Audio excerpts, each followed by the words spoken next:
In the Jordan Valley, in the bosom of a wealthy and prosperous family, a beautiful and healthy boy was born, whom they named Elisha. His father was Shaphat, a famous man from a wealthy family who lived in the city. His life was quite good, for his family owned 12 pairs of oxen with which they worked in the fields on the plow, which meant that they never had financial difficulties. Shaphat taught his son Elisha very well about the family business, and how he should handle the oxen since he would soon take over the family and inherit all of his father's property. In the city, there were very few men who believed in divine justice and the words of God, and many preferred to worship false gods. Even the kings of Israel denied God and preferred to worship images made of gold. However, Elisha's family still had faith in the God of Israel and did not let themselves be carried away by a more bohemian and quiet life, which was the custom in the city. As a young man, Elisha tilled the soil, along with his 12 yokes of oxen, just as his father had taught him. He spent so much time in the fields working that he even missed meals with his family. During his maturity, Elisha was considered by many to be a very respected, faithful, and educated man. As an adult, his father gave him all his wealth and told him that he trusted him, his beloved son, for he had proven to be a good and just man. On the other hand, from the heavens, a great message had reached Elijah, a righteous man who lived in Israel and who prophesied the teachings of God, receiving messages and orders from the highest, being called a saint by many, since he had several gifts of wisdom given by God, which made Elijah work great miracles for his people. The divine message that arrived at Elijah's door said that he should have a successor, a man who, like him, would give his life to God and the service of his people, and so God told him that the right man for the great title was Elisha. Suddenly Elijah's face lit up when he heard God's words, for he promised that as soon as there was a successor on earth, he would be taken in God's chariot of fire with him to heaven. Then the prophet Elijah traveled to the Jordan Valley, where he sought the man that God had asked him to find. He came to a huge field where Elisha was herding 12 pairs of oxen tilling the land when he saw him behind the plow. Elijah came up to him and very gently dropped his mantle over him, as a sign of complacency. Elisha was very surprised to see Elijah and said, "To what is the honor of your visit, Elijah, a wise man?" And the prophet replied, "I am very old, and soon I will go to heaven with my Lord, so before leaving I must have a disciple to continue my legacy, and especially with the teachings and commands of God on earth." "And what does that have to do with me?" said Elisha. "Good man, you have been chosen by God. He has spoken to me and sent me to find you to teach you about the Almighty, so come with me." Elijah continued walking, expecting his new disciple to follow him, but Elisha kept looking at the road leading to his house. He was thinking that he could not leave without warning. However, from afar Elijah was shouting to him, "Come with me." Elisha understood that what the prophet of God was saying was true, for he was known for teaching the word, and his miracles were highly acclaimed in the land thanks to divine blessing, so he ran after him, thus leaving his land and his oxen. Elijah took him through several places showing him how the people lived without fear of God. In Israel, Elijah stopped and told Elisha to observe how the kings and other townspeople worshipped figures made of gold, performed rituals, and made sacrifices as offerings to those false gods. He showed him the miracles he could do. He touched the waters and they parted to cross the rivers, and he healed the sick with his hands alone. Elisha praised him for the gifts he possessed and exalted him as God himself. However, seeing Elisha's amazement and recognition, he took him by the hand and said, "I am the one who works miracles. Nevertheless, what I do on earth is not to be attributed to me, for I do it thanks to God, and because He wills it. The highest uses me and I am a faithful deer of His designs, and so will you do when I go to heaven with Him." Elisha never accepts reward or honor for the works of God, for it is He who performs the miracles and you are only an instrument. Elisha listened attentively, and told him that he accepted what God had decided with him, and that he would accompany him so that he would teach him, and give him wisdom to be a good prophet. Elisha told him that he must return, for he must go back to his family to say goodbye and get rid of all the material things that tied him to his home, leaving his life behind and starting a new one, giving himself completely to God. Elijah accompanied him. Elisha gathered his family, and told all that his new life had in store for him by order of the highest. His family supported him, calling him a saint, for he had been chosen by the Lord. Elisha took his oxen and sacrificed them in the name of God, set fire to the yoke with which he plowed the land every day, and offered a great feast in celebration and farewell, to become a great prophet as Elijah called him. Elisha said goodbye to everyone, and for several days he walked with Elijah, who taught him everything he understood. One day when the sun was about to set, Elijah said to his disciple, "Before I go to heaven with God, ask me whatever you want, Elisha." Without hesitation, the new prophet said to him, "Give me your blessing, and give me twice as much of your wisdom, for you are a just and wise man." Elijah replied, "It is very difficult what you ask of me, but if you see me when the Lord takes me to heaven, he will give it to you." A few minutes passed, and from among the clouds a flash of light illuminated their faces. A huge chariot of fire with glittering lights appeared, and from above a loud voice was heard saying, "Your time has come, Elijah. You have left a good successor who will now have glory on earth." And so Elijah began to ascend in the chariot of God, which as he had decreed happened. When he was about to reach the heavens, Elijah took off his great mantle and threw it to Elisha as a divine gift. Elisha, with tears in his eyes, for his master had been stripped from the earth, ran to pick up the sacred mantle of his prophet, and as soon as he took it a feeling of joy ran through his body. Very joyful he put it on and walked to the waters of the Jordan River, where Elijah's entourage was. As his prophet had taught him, Elisha took the great mantle and touched the waters of the Jordan with it, causing the waters to part as Elijah used to do. At the other end, the other men watched him in admiration of the great miracle they had witnessed, and said to him, "You have truly become the prophet of God." They knelt before him asking for his blessing and wisdom, and said that no one can ever doubt that he is indeed a prophet. Elisha set out on a journey preaching God's design and all that Elijah instructed him, and soon began the arduous task as a prophet.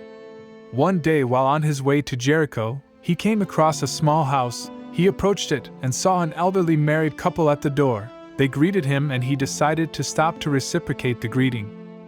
The wife greeted him, and as soon as she saw him, little tears came out of her eyes, and she said to him, "You are a man of God."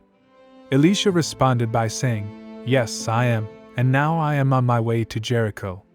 The worried woman, seeing that it was already getting dark, suggested to Elisha and his servant that they stay that night in the house, for there would be no light to direct their way, and without the moon, it was very difficult to travel. Elisha gladly agreed to stay and thanked the woman enormously for her great hospitality. The next morning the couple offered him food for his departure, and when they were about to say goodbye, the woman said to him, "Elisha, you are a good man. If God had blessed me with children, I would have liked them to be like you." And so they departed. When they were about to reach the city, several men were waiting for him, and desperate, they shouted the name of the prophet and said to him, "Help us, Elisha. It is good that you have come. Terrible things have happened. Our river is polluted, its water is dark and nauseating, and our cattle and crops are dying because of this evil, and if we do not do something about it, we will follow." Elisha went quickly to the river, and standing on the bank bent down to touch the waters with his hand, raised his hand, and took several drops to test and understand what had happened. Then he said to his faithful servant, "Go and fetch me some salt." After a few minutes the man returned with what he had asked for and handed it to his master, who took it and sprinkled it in the waters of the river. No one understood what he was doing, but everyone trusted him and hoped for a miracle. Suddenly the waters of the river were changing their greenish color, and little by little they became clearer until they were crystal clear again. When they saw the change, everyone celebrated. Elisha took again with his hands a sip of water and drank it, indicating that the miracle was done. The men gratefully offered him whatever he wanted. They even told him that they would pay him with gold for his help. However, Elisha refused and told them that he was only an instrument of God, and that in reality, it was the Lord who did the miracle. In Jericho, a woman was looking for Elisha because she needed his help. The prophet was well known for his great miracles, so the woman thought of him as a solution to her problems. One day Elisha was finishing his oratory, and the woman approached him and said, "Elisha, I need your help for pity. I am a widowed woman, I have 2 children, and I have nothing to give them. Besides the death of my husband, I have many debts, and I do not know how to pay them." Elisha took her hand and said to her, "Woman, what do you have in your house?" And the widow replied, "The only thing in my house is a small old pot with a little oil in it."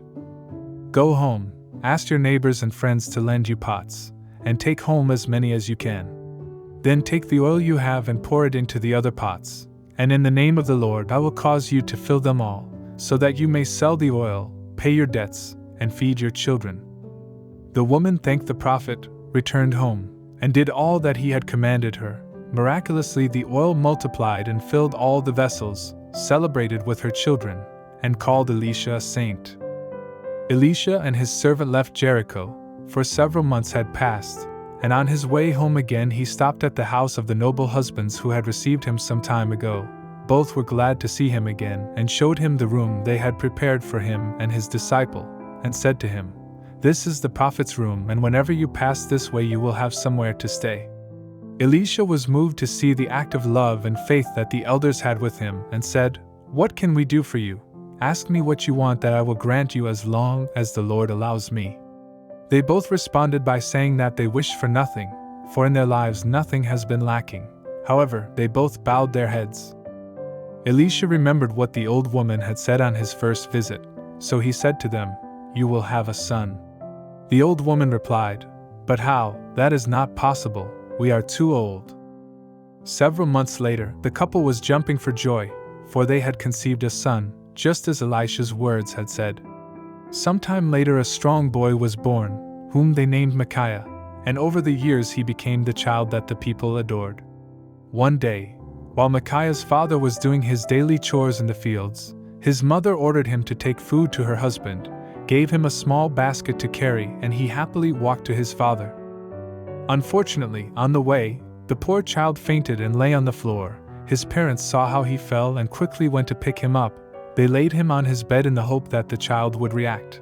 However, the child was no longer breathing. Wrapped in tears, they ran to Elisha to ask for his help and managed to save their beloved son. Elisha accompanied the couple, entered the room, and saw the child with no signs of life, took his staff and touched his head, and on his knees, he begged and prayed fervently for help from the Lord. Then he got up and saw the child raise his hands slightly. He left the room, and the parents were very worried about their only son. Then behind Elisha, the child appeared walking towards the arms of his parents. The happiness was so great that they did not know how to thank Elisha for the miracle. He had blessed their son and had resurrected him, giving him strength and health. The word spread in Israel that the prophet of God worked miracles, healed the sick, helped the poor, and even raised the dead. Elisha became well known outside Israel, and his miracles reached the ears of kings who sought to invade Israel. The prophet traveled through many settlements in Israel because he was in a constant struggle against the worship of the god Baal, because he said it was a false god. Even in his sermons he catalogued it as a demon. As usual, the king of Syria was resting in his great palace with his wife. That day he decided to take a hot bath. He began to undress. As soon as he was naked, he realized that all over his body there were bleeding sores. He turned and his wife screamed in terror. Distressed, the king told his wife that he would die because he had leprosy. He isolated himself from everyone and covered himself with a large cloak so that no one would see his emaciated skin. His servants were slaves of Israel who now served the kings. Everyone saw the king so overwhelmed, so sad, for he only wished to die, for leprosy had no cure. Seeing this, one of his maidservants spoke to him and said, "I wish we were in Israel, for there is the prophet Elisha, and he would cure him." The king, puzzled, asked her how this was possible and did not believe the girl's words until she convinced him to go to Israel and look for Elisha. When he arrived at Elisha's dwelling, he was met by his servant. The king desperately asked him to come out and help him by performing his miracles. However, Elisha only sent the young servant to tell him to go to the Jordan River, and while there to go into its waters and wash himself 7 times, and that he would be cured of leprosy forever. Furious, the king did not accept the proposal, because he did not think that with a simple act the disease that was killing him would disappear, so he decided to return to Syria. On the way, a servant who accompanied him told him to at least try, because he had nothing to lose by doing so. Besides, everyone knew that Elisha worked miracles and that he even brought back a child from death. Convinced by the words of his servant, the monarch stopped at the river and dipped 7 times in it. As recommended, he came out of the water without hope, because the sores were still on his skin. Crestfallen, he returned to the carriage. But as he walked, the servant shouted, "It's a miracle!" The king looked at his whole body when he heard the cries of the man, and weeping with joy, he stripped off his cloak, for he no longer had to hide because he was cured. Days passed, and the king returned to Elisha's house to thank him for the miracle, when he found him sitting at the door of his dwelling with his servant. The king took down from his chariot a large chest with gold and fine jewels, to pay Elisha for saving his life. Unfortunately, the prophet refused to receive the riches brought by the king and told him that he should not praise the prophet for the miracle, since the only one he should thank was God. So, the king returned with his fortune. He understood that Elisha did not help others for money, but out of love and complacency. However, the servant was very unhappy with his master's decision, for they were living in precarious conditions and needed the money. So he went to the king to claim the money on behalf of the prophet. The servant told the ruler of Syria that Elisha had changed his mind, and if he wished to keep the fortune, the king believed the boy's words and gave him everything. On arriving home, the young man was very nervous and behaved very strangely, so Elisha asked him, "What are you hiding?" And the servant replied, "Nothing, Elisha. I am tired. It has been a long day." To the misfortune of the young man, the prophet did not believe his words, soon discovering the riches he was hiding, and told him, "For your evil, ambitious act, you will be condemned to receive the leprosy of the king forever." And so, as a divine work, from the skin of the young man sprouted bleeding sores, condemning him forever. Elisha did not give up and continued with the legacy of Elijah.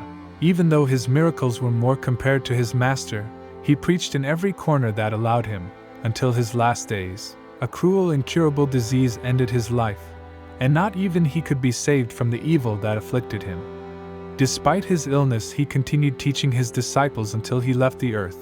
His relatives buried Elisha's body in a place very frequented by him. It is said that even after the death of Elisha, his body continued to perform miracles, because during the war between Israel and Syria, they accidentally dropped the body of a soldier over the remains of the prophet, and it is said that as soon as he touched the tomb, he resurrected, rising again as a true miracle.